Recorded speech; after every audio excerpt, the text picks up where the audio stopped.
Hateful rhetoric about immigrants, specifically Haitian immigrants, has become a defining feature of Donald Trump's re-election campaign.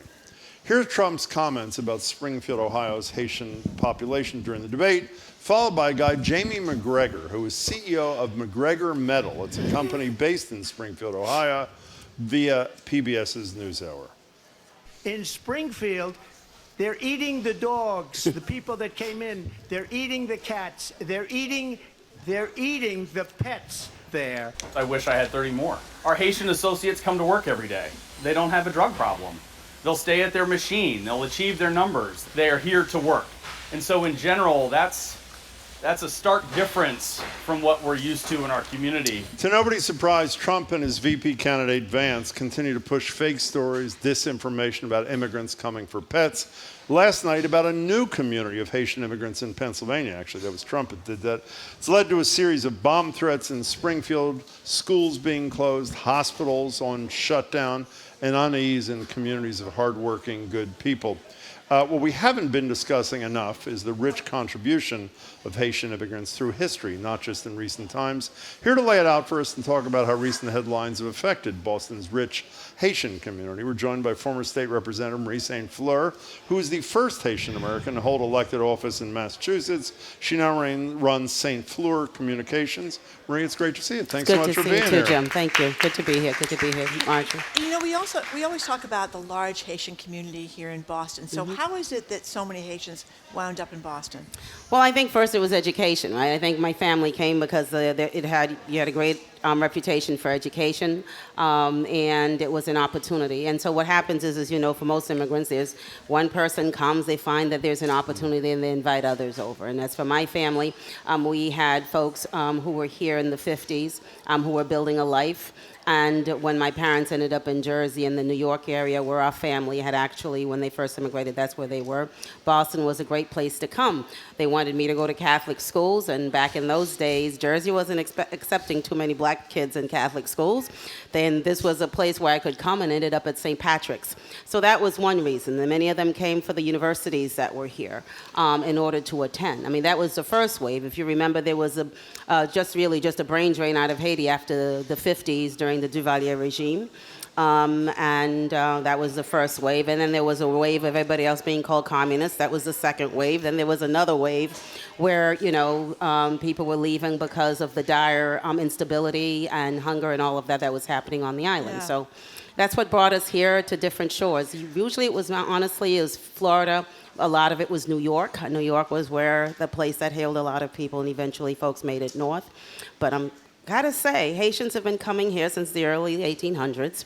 If you know Jean-Baptiste Point-du-Sable helped establish the city of Chicago.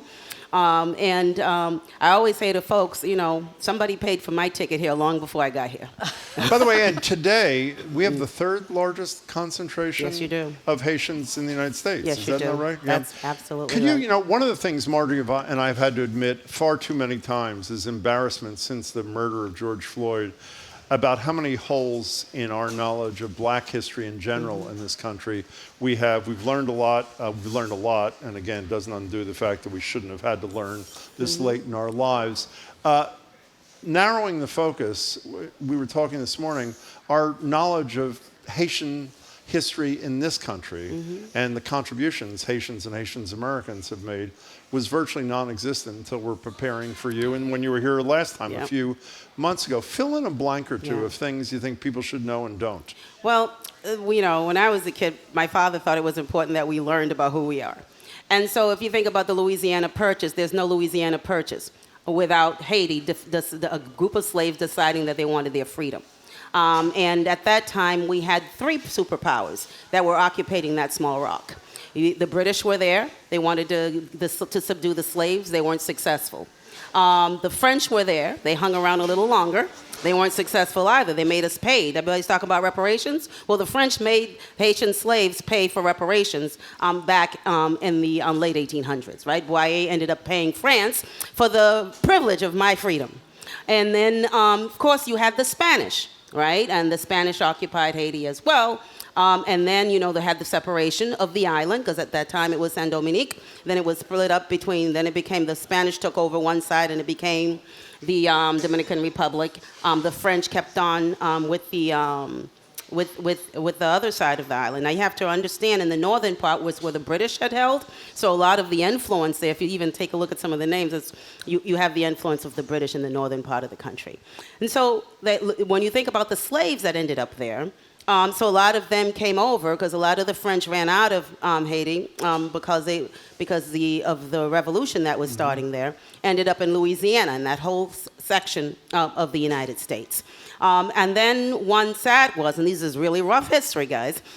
So you had a lot of the Africans, the folks of African descent, hail from that part of the Caribbean. Now let's move a little further up. Now World War II happens, right? Take a step back. I knew you would. Right? Before World War II, Haiti gets established. They're still fighting to be recognized, right? Because you got to think about it. Jim Crow is being established in this country. There's a real push. The southern states do not want the blacks to be free. And here's this country on the tip of the United States decided, all these black folks decided, no more, you're not going to hold us in slavery. We're going to free ourselves.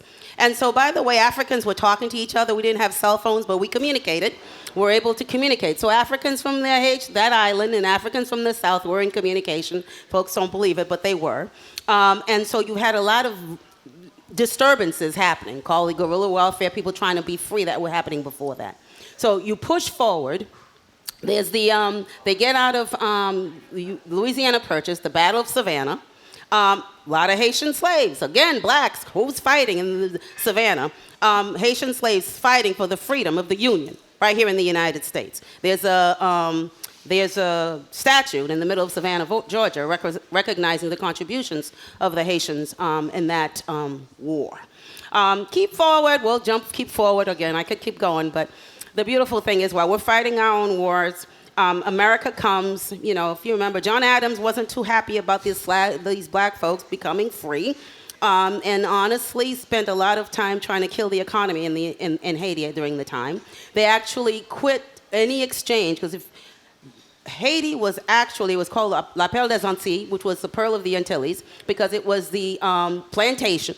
This island was a huge plantation that was producing the most sugarcane, indigo, you name it. It was being produced there for the benefit of the French. And so when that ended, and so it was selling to the United States and was selling to the other countries in that area. So when Toussaint Louverture, Dessalines, and all of them decided to take the freedom, they killed the trade with that because they didn't want to trade with any black folks. They didn't want to trade with the slaves. They killed them. They killed the exchange of the opportunity to actually build infrastructure, raise funds, and create an economy on that island got killed. And then one of the cute things that happened is John Adams decided, well, when the Haitian good was created, he would flood it. He would flood the Haitian market with false Haitian dollars and help kill the economy that way too. Fast forward. Well, now we're into World War II, and we need folks to help fight in World War II.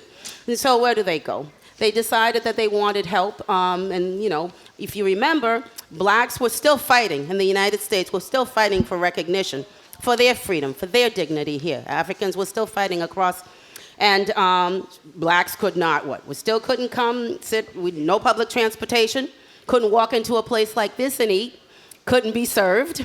My kids couldn't go to school, right? Public schools were not open to us. We couldn't come in and walk into public schools. We weren't allowed into universities, what have you. We had to create our own. Churches wouldn't allow us into their spaces. And so, but here it is, we needed bodies for World War II. We got a bunch of, which again led to the desegregation happened first in the United States Army than it ever did in the United States Civil Society. But there we were in Haiti again, and we were able to recruit from the Haitian Army at the time. A class of 6. They were going to train fighter pilots in order to go to World War II.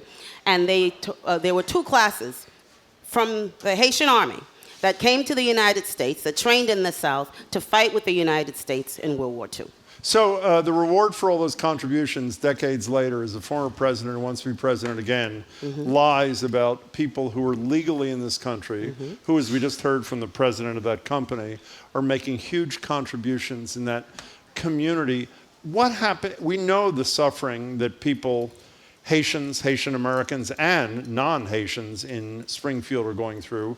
And I have to say I'm heartened by the fact that some rock-ribbed Republicans who even support Trump have said the right thing and done the right thing to protect their fellow community members. What kind of spillover does that kind of rhetoric have on the larger Haitian-American community beyond the borders of Springfield, Ohio, Marie? You know, I think every community where there's a Haitian presence right now is feeling it. You can't help it, right?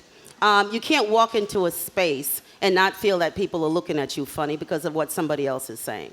I'm lucky, so removed, because you get to be removed. But if I am I'm somebody who's a health aide, who now has to walk into these spaces, who will walk into the hospitals right now trying to take care of people. If I'm a kid in school today, if I'm a 5-year-old, a 6-year-old walking into schools today and having your community being discussed that way, and kids could be so nice, you know that, right? I mean, the things that they'll say, they'll hear it from their parents, they communicated it, and they don't understand that the hurt that they're creating. And so for us, at least here, it's that. I think the Boston Public Schools have to pay particular attention to what's happening to young people in schools right now.